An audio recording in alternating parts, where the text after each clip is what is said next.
ಒಂದು ಬೆಳಿಗ್ಗೆ ಚಿಕ್ಕು ತನ್ನ ಶಾಲೆಗೆ ಹೋಗ್ತಾ ಇದ್ದಾಗ ಒಂದು ಕುತಂತ್ರಿ ಕೋತಿ ಅವನ ಬ್ಯಾಗ್ ನೋಡ್ತಾ ಕುತೂಹಲದಿಂದ ಕುಳಿತಿತ್ತು.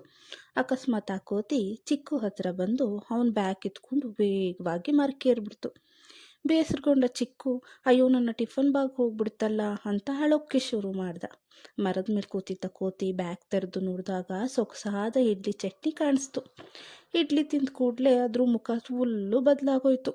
ಚಟ್ನಿ ತುಂಬ ಖಾರ ಆಗಿತ್ತು.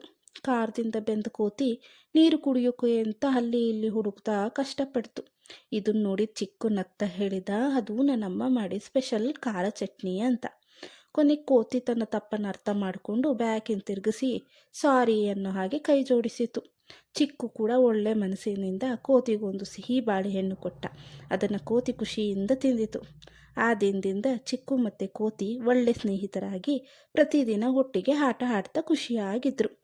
ಇತರರ ವಸ್ತುಗಳನ್ನು ಕೇಳದೆ ತೆಗೆದುಕೊಳ್ಬಾರ್ದು. ಒಳ್ಳೆ ಮನಸ್ಸಿನಿಂದ ಹಂಚಿಕೊಂಡ್ರೆ ಎಲ್ಲರೂ ಖುಷಿಯಾಗಿರ್ತಾರೆ. Thank you.